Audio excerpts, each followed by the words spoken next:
إن الحمد لله نحمده ونستعينه ونستغفره ونعوذ بالله من شرور أنفسنا ومن سيئات أعمالنا من يهده الله فلا مضل له ومن يضلل فلا هادي له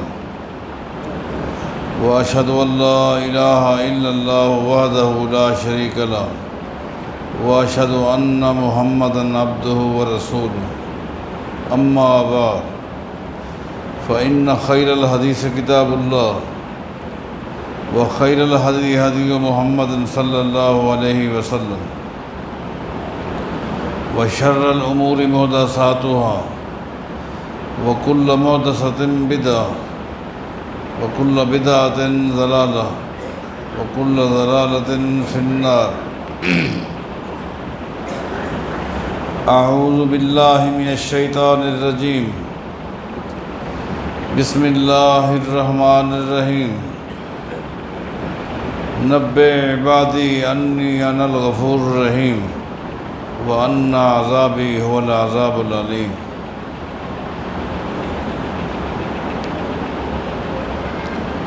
حدیث میں آتا ہے کہ زمین اور آسمان کی پیدائش سے 50,000 سال پہلے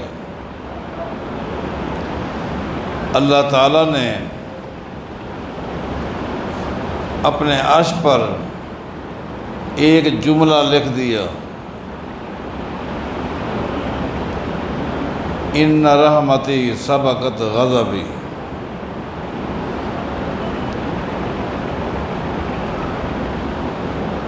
جس کا مفہوم کچھ یوں ہے کہ میں ایک مخلوق پیدا کروں گا، انسانیت کے حوالے اللہ تعالیٰ نے اپنا ایک فیصلہ اپنے عرش پر لکھا۔ کب؟ زمین و آسمان کی پیدائش سے 50,000 سال پہلے۔ میں انسانیت کو پیدا کروں گا، وہ کبھی تو مجھے ناراض کر دیں گے، ایسے کام کریں گے جن سے میں ناراض ہو جاؤں گا، اور کبھی ایسے کام کریں گے جن سے میں خوش ہو جاؤں گا۔ ان کا یہ سلسلہ چلتا رہے گا، کبھی مجھے ناراض کر دیں گے، کبھی مجھے خوش کر دیں گے، لیکن میں اپنا فیصلہ لکھ رہا ہوں کہ ان رحمتی سبقت غضبی، میری ناراضگی، میرا غصہ میری رحمت کا مقابلہ نہیں کر سکتا۔ میری خوشی جو ہے، میری رحمت جو ہے، وہ میرے غصے کے اوپر غالب ہے۔ ناراضگی بے پناہ کریں گے، لیکن ایک جملہ مجھے خوش کر دے گا۔ اللہ تعالیٰ کی رحمت کا اس سے بڑھ کر اور کیا اندازہ لگایا جا سکتا ہے کہ اللہ تعالیٰ نے اپنی مخلوق کے لیے توبہ کے دروازے کو کھول رکھا ہے۔ اللہ اکبر، توبہ کا دروازہ اللہ نے کھول رکھا ہے۔ جو بھی جس وقت بھی جس طرح کبھی گناہ کرے، غلطی ہو جائے، معافی مانگے۔ توبہ کا دروازہ کھول رکھنا یہ اللہ تعالیٰ کی رحمت کی ایک بہت بڑی دلیل ہے، اور یہ دروازہ ہر شخص کے لیے، ہر شخص کے لیے دروازہ کھلا ہوا ہے۔ کب تک؟ جب تک سکرات نہیں لگتی، جب تک سکرات نہیں لگتی، جب تک اس کی روح اس کے حلق میں نہیں اٹکتی۔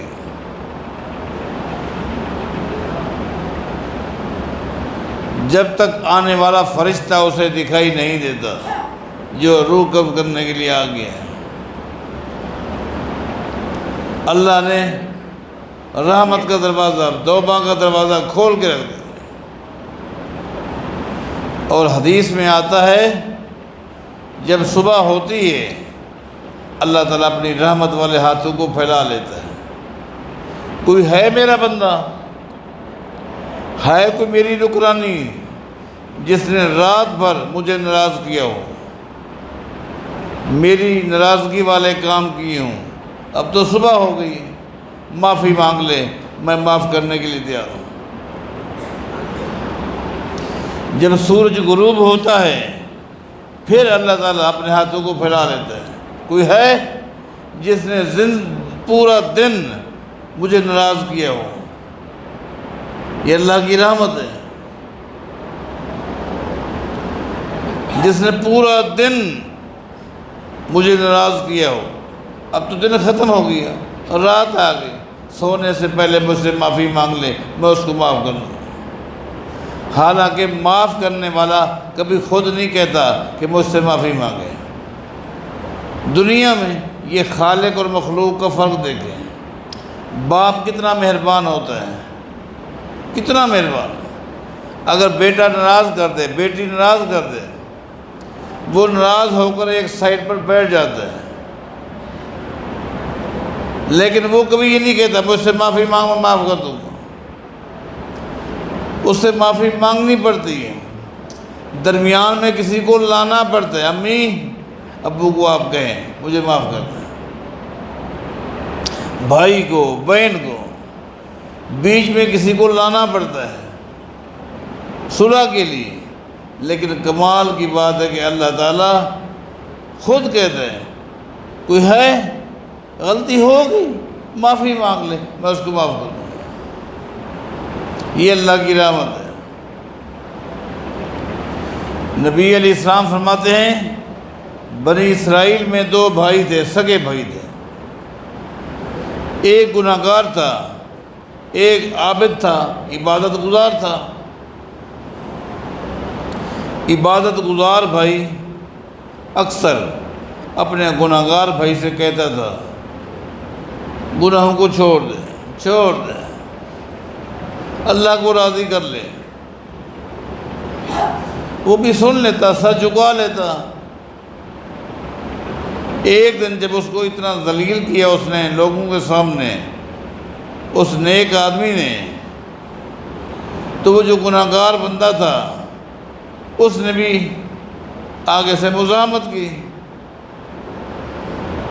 کیا تو ہر وقت یہ کہتا ہے اللہ تجھے معاف نہیں کرے گا؟ اس نے کہا آج سن لے، واللہ لا یغفر اللہ لک، میں اللہ کی قسم کھا کہتا ہوں اللہ تجھے معاف نہیں کرے گا۔ جب اس نے قسم کھائی کہ میں قسم کھا کے کہتا ہوں کہ تجھے اللہ معاف نہیں کرے گا، اللہ نے وقت کے پیغمبر کے اوپر وحی نازل کر دی، من الذی یتعلی علیہ انی لا اغفر لفلان۔ یہ کون ہے قسمیں کھانے والا؟ یہ کون ہے ٹھیکیدار جو قسمیں کھا کر کہتا ہے اللہ تجھے معاف نہیں کرے گا؟ میری رحمت کو اس نے اتنا حقیر جان لی ہے، قسمیں کھاتا ہے میں فلاں کو معاف نہیں کروں گا۔ اللہ انی قد غفرت لہ وادخلتہ النار، وقت کے پیغمبر کو حکم دیا اس کو بتا دو، جس نے قسم کھی اپنے بھائی کو کہا اللہ تجھے معاف نہیں کرے گا، اس کو بتا دے کہ میں نے تیرے گناہ گار بھائی کو تو معاف کر دی ہے اور تیرے قسم پر تجھے جہنم نصیب کر دی ہے۔ اللہ کی رحمت کو معمولی سمجھتے ہو؟ اللہ کی رحمت اتنا وسیع ہے۔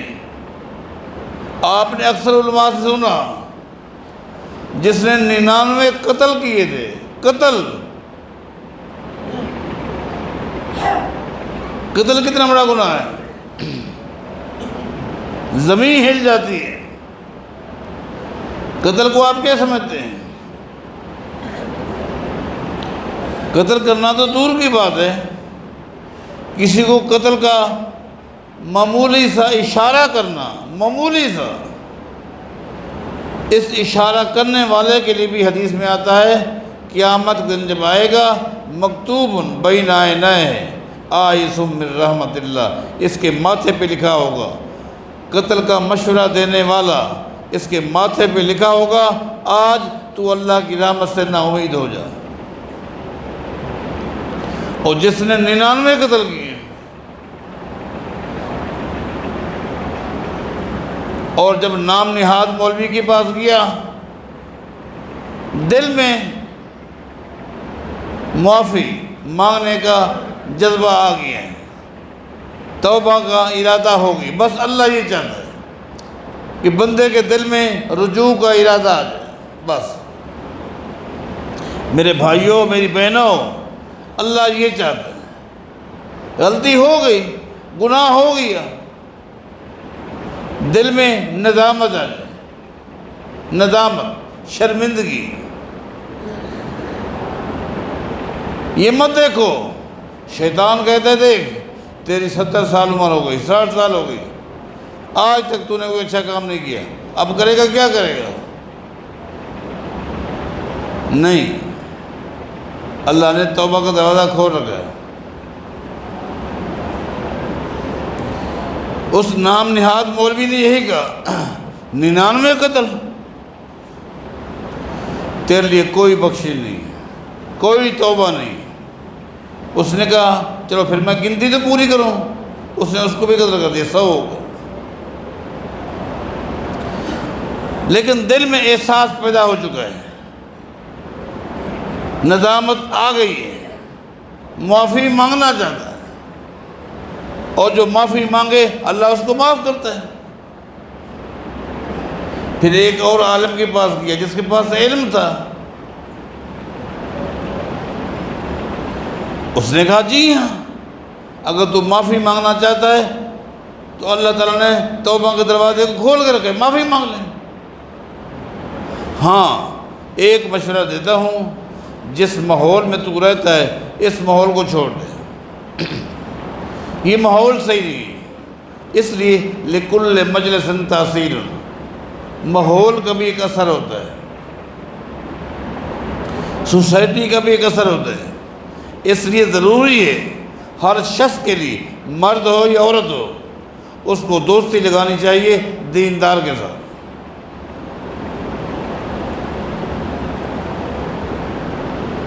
نبی علیہ السلام کا فرمان ہے المرء علی دین خلیلہ، آدمی ہمیشہ اپنے دوست کے دین پر ہوتا ہے۔ ہر بندہ دیکھے اس نے کس کو دوست بنایا ہوا ہے، مردوں میں ہر شخص دیکھے اس کی دوستی کس کے ساتھ ہے، اور وہ کون ہے، موحد ہے یہ مشرک ہے، نبی علیہ السلام کی سنت کا پابند ہے یہ بدعتی ہے۔ کسی زانی چور کے ساتھ دوستی نہیں لگئی، مجلس کے اثرات ہوتے ہیں۔ ہر عورت کو بھی دیکھنا چاہیے میری سہیلی کون ہے، دیندار ہے، نمازن ہے، پرہیزگار ہے، یا بدعمل خاتون ہے۔ دوستی کے بڑے اثرات ہوتے ہیں۔ اس شخص نے کہا اللہ معاف کرنے والا ہے، غلطیاں ہو گئی تو کیا ہو گیا، اتنا ضرور ہے اس سوسائٹی کو چھوڑ دے، اس ماحول کو چھوڑ دے، فلاں علاقے میں چلا جا، اس علاقے کے لوگ دیندار ہیں، پرہیزگار ہیں، اچھی سوسائٹی مل جائے گی۔ اس کو یہ بات بھی سمجھ آ گئی، وہ چل پڑا، چند قدم چلا تھا کہ اس کا وقت آ گیا۔ یہ حدیث صحیح بخاری کی ہے۔ میں جب یہ حدیث پڑھتا ہوں سوچتا ہوں اللہ نے اپنے پیغمبر کو یہ واقعہ سنایا، اس میں یقیناً کو حکمتیں ہیں، ہمارے لیے بہت بڑا درس ہے، سبق ہے۔ پہلی بات یہ کہ اللہ تعالیٰ معاف کرنے والا ہے، دوسرا درس یہ ہے سوسائٹی، ماحول، اس کے اثرات، تیسری بات یہ کہ اللہ کی رحمت کتنا غالب ہے۔ وہ چل پڑا، چند قدم چلا، فرشتے آ گئے، روح قبض ہو گئی،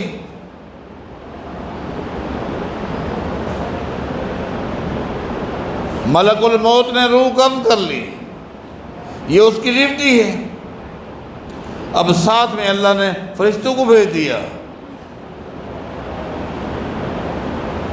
ایک طرف فرشتے کہتے ہیں آپ نے روح قبض کر لی، اب یہ روح آپ ہمارے حوالے کریں۔ اس نے توبہ کر لی، اس نے معافی مانگ لی تھی اور دیندار لوگوں کے پاس جا رہا تھا۔ میرے بھائیوں، اس نقطے پر غور کریں، آپ کے جو فارغ لمحات ہیں وہ کہاں گزرتے ہیں، کہاں گزرنے چاہیے؟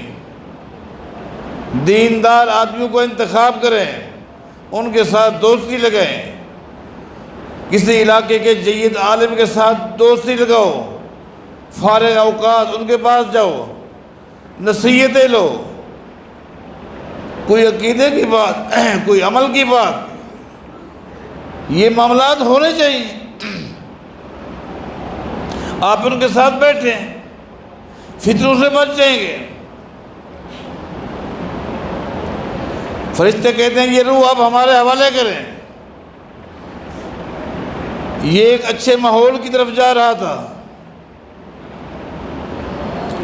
دوسری طرف فرشتے کھڑے ہیں اور یہ مکالمہ، اس پر آپ غور کریں، لا یعصون اللہ ما امرہم ویفعلون ما یؤمرون۔ فرشتے اللہ کی مرضی کے بغیر، اللہ کے حکم کے بغیر ایک جملہ بھی ادا نہیں کر سکتے، یعنی گویا یہ ساری باتیں اللہ تعالیٰ کہلوا رہا ہے۔ یہ مکالمہ، اس میں بڑی نصیحتیں ہیں۔ اللہ تعالیٰ اپنی مخلوق کو اپنی رحمت کا حوالہ دلائل کے ساتھ دے رہے ہیں، غور تو کریں۔ دوسری طرف فرشتے کہتے ہیں اس نے 100 قتل کیے، ناجائز 100 قتل کیے، اور ابھی تو جا رہا تھا، نیکی کا کام کرنے کے لیے بھی جا رہا تھا، 2 قدم اس نے چلے، ابھی وہ علاقہ بہت دور ہے۔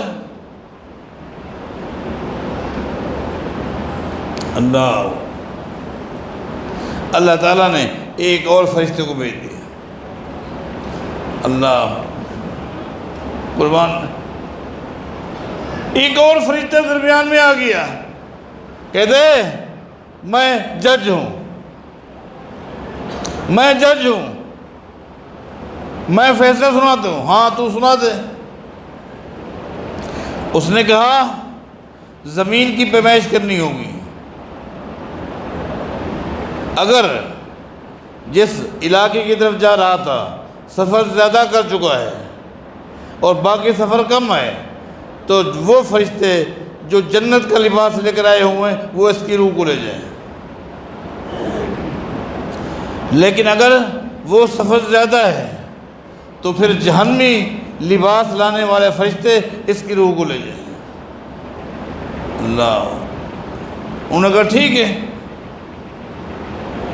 اب نبی علیہ السلام فرماتے ہیں جو اس نے چند قدم سفر کیے تھے، اللہ نے حکم دیا مد الارض، اے زمین لمبی ہو جا۔ اللہ، اے زمین لمبی ہو جا، پھیل جا۔ اللہ کے حکم سے یہ زمین پھیل گئی۔ اللہ،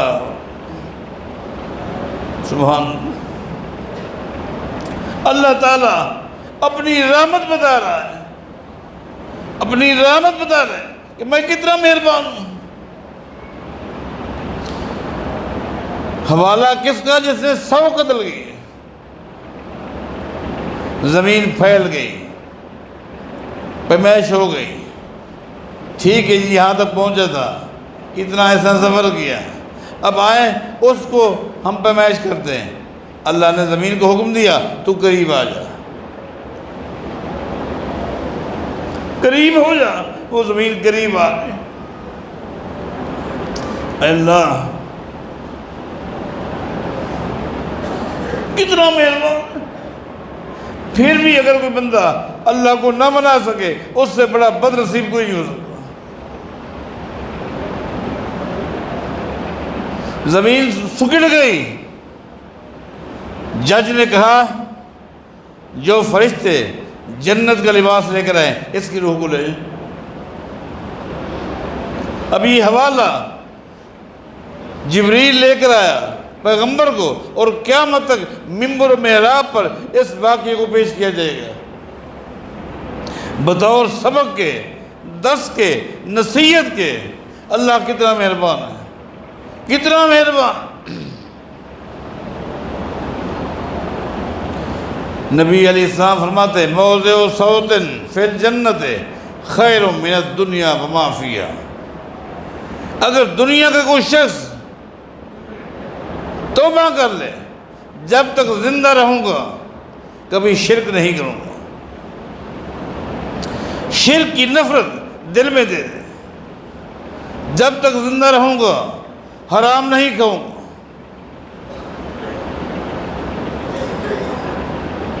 وعدہ کر لے اللہ کے ساتھ، شرک نہیں کروں گا، حرام نہیں کھاؤں گا، معاملات کو صحیح طریقے سے نبھاؤں گا، تو اللہ تعالیٰ اس بندے کو جنت کا کون سا حصہ دے گا؟ وہ جنت۔ قوموا الی الجنہ، قوموا الی الجنہ عرضها السماوات والارض، قوموا الی الجنہ۔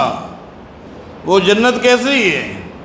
یہ 7 آسمان، یہ 7 زمینیں، ان کی چوڑائی کے برابر اکیلی جنت کی چوڑائی ہے۔ قوموا الی الجنہ عرضها السماوات والارض۔ اس جنت کی چوڑائی کتنا ہے؟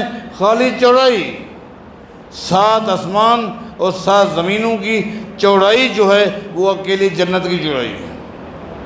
اس جنت میں اس بندے کو کون سی جگہ ملے گی؟ جس جگہ میں نبی علیہ السلام فرماتے ہیں خالی پاؤں رکھنے کی جگہ پوری دنیا زیادہ قیمتی ہے۔ ولا نصیفها یعنی خمارها علی راسها خیر من الدنیا وما فیہا۔ وہ عورت جو اللہ کے ساتھ وعدہ کر لے اے اللہ جب تک زندہ رہوں میں شرک نہیں کروں گی، اے اللہ میں شرک نہیں کروں گی، میں بدعت والا کام نہیں کروں گی، خامد کی اطاعت کروں گی، خامد کی غیر موجودگی میں بھی اس کی عزت کی حفاظت کروں گی۔ جو وعدہ کر لے اللہ تعالیٰ اس کو کیسی جنت دے گا، کس طرح جنت میں بھیجے گا۔ وَلَا نَصِيفُهَا یعنی خِمَارَهَا خَيْرٌ مِّنَ الدُّنْيَا وَمَا فِيهَا۔ جب یہ خاتون جنت میں داخل ہوگی، داخلے کے وقت اس کے سر کے اوپر جنت کا جو دوپٹہ رکھا جائے گا، پوری دنیا کے خزانے جمع کر لیں اس دوپٹے کی قیمت داری کر سکتے۔ یہ اللہ کی رحمتیں ہیں، ان کو حاصل کرو۔ اللہ کی رحمت بڑی وسیع ہے، وہ بڑا مہربان ہے۔ یہ اللہ کی رحمت کی دلیل نہیں ہے کہ اس نے جہنم کے 7 دروازے رکھے ہیں جبکہ جنت کے 8 دروازے رکھے ہیں۔ یہ بتانے کے لیے کہ رحمت جو ہے وہ میرے غضب پر غالب ہے، اللہ کی رحمت جو ہے وہ غالب ہے۔ یار اس سے بڑھ کے اللہ کی رحمت کیا ہو سکتی ہے کہ بندہ نیکی کا ارادہ کرتا ہے، اللہ فرشتے کو حکم دیتا ہے اس کے کھاتے میں نیکی لکھ دو۔ نیکی کے ارادے کے بعد اس نے نیکی نہیں کی تب بھی جو ارادے پر نیکی لکھی گئی تھی اس کو نہیں مٹایا جائے گا۔ نیکی کے ارادے کے بعد اگر نیکی کر لے تو کم از کم 10 نیکیاں لکھ دی جاتی ہیں۔ اور یہی بندہ جس نے نیکی کا ارادہ کیا اور نیکی لکھی گئی تھی، اگر یہی بندہ کسی موقع پر گناہ کا ارادہ کرے اس کے ارادے پر گناہ نہیں لکھا جاتا۔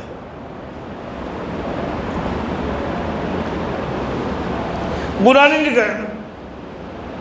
اللہ فرماتا ہے فرشتے کو تو انتظار کر، انتظار کر، ہو سکتا ہے یہ رجوع کر لے، ابھی تو خالی اس نے ارادہ کیا ہے، خالی گناہ کا ارادہ کیا، گناہ کیا تو نہیں، نہ لکھ۔ اگر وہ بندہ گناہ کے ارادے کے بعد ارادے کو ترک کر دے، چھوڑ دے، گناہ نہ کرے، تو گناہ کی ارادے کو ترک کرنے پر اللہ فرماتا ہے ایک نیکی لکھ دو۔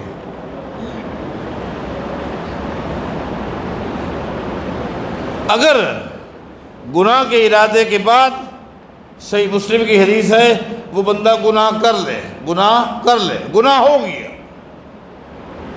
گناہ ہو گیا، اب تو لکھنا ہے، اللہ فرماتا نہیں، ابھی نہ لکھ، گناہ اس نے کر لیا، غلطی اس سے ہو گئی، لیکن نہ لکھ، کیوں؟ ہو سکتا ہے معافی مانگ لے، ہو سکتا ہے۔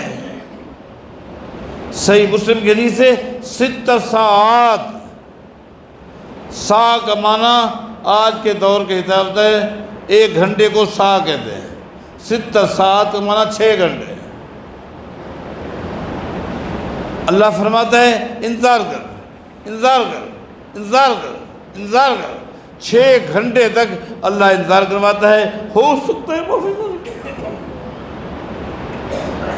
اگر اس نے معافی مانگ لی، اللہ نے تو معاف کر دینا ہے، لیکن اس کا رجسٹر کالا ہو جائے گا، داغ داغ ہو جائے گا، اس لیے انتظار کر، ہو سکتا ہے معافی مانگ لے۔ یہ اللہ کی رحمت ہے، کس قدر اللہ مہربان ہے۔ اور آج سے تو اللہ اکبر، آج سے 2 منڈیوں کا کاروبار عروج پر ہے۔ ایک منڈی کا تعلق دنیا سے ہے، یہ دنیا کی مارکیٹ میں آج سے عروج ہے، آج سے خریدار بھی پاگل ہے، بیچنے والے بھی پاگل ہیں، 24 گھنٹے لگے ہوئے ہیں پاگلوں کی طرح، عروج پر ہے، عروج پر ہے۔ اور آج سے آخرت کی منڈی بھی عروج پر ہو گئی ہے۔ اور یہ منڈی کہاں لگتی ہے؟ زمین پر سب سے بہترین جگہ، اللہ کے گھر میں یہ منڈی لگ چکی ہے۔ یہاں پہ رونقیں ہیں۔ آج سے تو موسم بہار اور شروع ہو گیا، تلاوتیں ہو رہی تھی، نمازیں ہو رہی تھی، تراویح ہو رہی تھی۔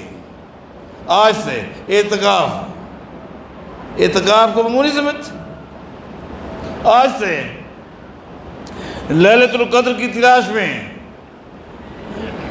اور لیلۃ القدر کے لیے یہ بات نوٹ کر لیں، لیلۃ القدر کے حصول کے لیے اعتکاف شرط نہیں۔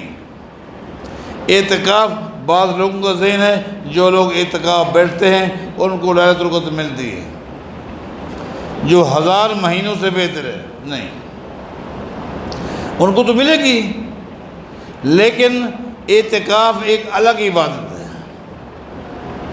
جس میں لیلۃ القدر بھی آ جاتی ہے، لیکن لیلۃ القدر کو حاصل کرنے کے لیے نہ اعتکاف شرط ہے اور نہ مسجد شرط ہے، یہ بات یاد رکھیں۔ جو لوگ دن کو مزدوری کرتے ہیں، محنت کرتے ہیں، دفتر ہے، کارخانہ ہے، دکان ہے، وہ بھی اگر اس رات کو حاصل کرنا چاہتے ہیں، وہ بھی مغرب سے لے کر صبح تک اپنے گھر میں بیٹھ جائیں، مسجد میں آ جائیں، ذکر اللہ کریں، تلاوت کریں، نوافل ادا کریں، وعظ و نصیحت کی باتیں ہیں اس میں شامل ہو جائیں، چاہے وہ مسجد بیٹھے ہیں، گھر میں ہیں، پہاڑ کی چوٹی پر ہیں، جنگل میں، کہیں بھی۔ مساجد یہ تو بہترین جگہ ہے۔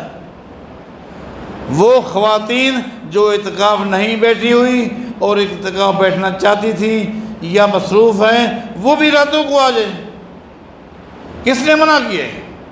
ساری رات عبادت کرو، جاگو۔ لیلۃ القدر کے لیے ضروری نہیں کہ بندہ نماز میں ہو، ضروری نہیں کہ بندہ تلاوت میں ہو، نہیں، کسی بھی دینی مصروفیت میں ہے، دیکھیں ان مساجد والوں نے آپ کو مصروف رکھنے کے لیے جو دروس کا اہتمام کیا ہے، اس پر بھی میں تمام مساجد کی انتظامیہ کو دعا بھی دیتا ہوں اور ان کا شکریہ ادا کرتا ہوں۔ ٹھیک ہے، جب آپ تھک جائیں، آپ کی تھکاوٹ کو دور کرنے کا بہترین طریقہ کار ہے آپ دینی مجلس میں بیٹھ جائیں۔ نماز پڑھتے پڑھتے تھک گئے، تلاوت کرتے کرتے آپ تھک گئے، اب آپ آ جائیں۔ اس کو آپ کیا عام مجلس سمجھتے ہیں؟ فرشتے آتے ہیں، یہی دیکھتے ہیں تیرے بندوں کو پایا، کچھ نماز میں تھے، کچھ ذکر اللہ میں تھے، کچھ دین کی باتیں کر رہے تھے، کوئی سن رہے تھے، کوئی سنا رہے تھے۔ ان مجالس کو حاصل کیجیے، غنیمت جانیے، انشاءاللہ آپ کو بھی رات مل جائے گی۔ اعتکاف نہیں بیٹھ سکے کوئی مسئلہ نہیں، آپ راتوں کو جاگیں، یہ 10 دلاتے ہیں، ان کا اجر، ان کا ثواب، اللہ کی رحمت ٹھاٹھے مار رہی۔ میرے بھائیوں، میری بہنوں، ان کو غنیمت جانو، پتہ نہیں دوبارہ موقع ملے نہ ملے، موقع ملے یا نہ ملے، چانس ملے یا نہ ملے۔ آج ہم اپنی صفوں میں نگاہ دوڑیں، کتنے دوست ہمارے تھے پچھلے سال جو آج نظر نہیں آئے، کتنی ہماری بہنیں تھیں جو چلی گئیں۔ ہمارا معاملہ بھی یہ صحیح، اللہ کی رحمت کو تلاش کرو، اللہ کی رحمت کو حاصل کرو۔ نبئ عبادی انی انا الغفور الرحیم، اے میرے پیغمبر آپ میرے بندوں کو بتا دیں میں تو بخشنے والا مہربان ہوں، مجھ سے معافی مانگو تو صحیح، میں معاف کرنے کے لیے تیار ہوں۔ تمہارے گناہ ہو گئے، کتنے ہو گئے، کتنا ہو گئے؟ اللہ اکبر کبیرہ۔ نبی علیہ السلام کا فرمان ہے، حدیث قدسی ہے، اگر بندہ گناہ کرے، حدیث کے الفاظ ہیں، اور اس کے گناہ زمین سے لے کر آسمان تک اس پورے خلا کو بھر دے، زمین سے لے کر آسمان تک اس پورے خلا کو اس کے گناہ بھر دیں، کوئی بندہ ایسا بھی ہو جس سے اتنے گناہ کیے، اگر وہ بھی معافی مانگے، اللہ تعالیٰ اس گناہوں والی پٹی کو اپنی رحمت کے ساتھ بھر دیتا ہے۔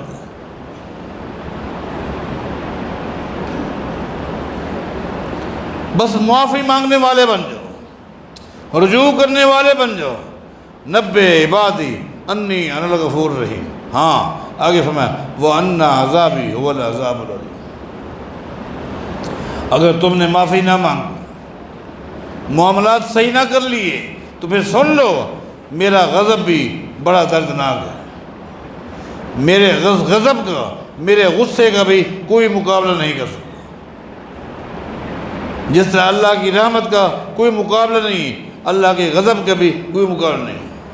میرے بھائیوں، میری بہنوں، اللہ کے غضب کو چیلنج مت دو،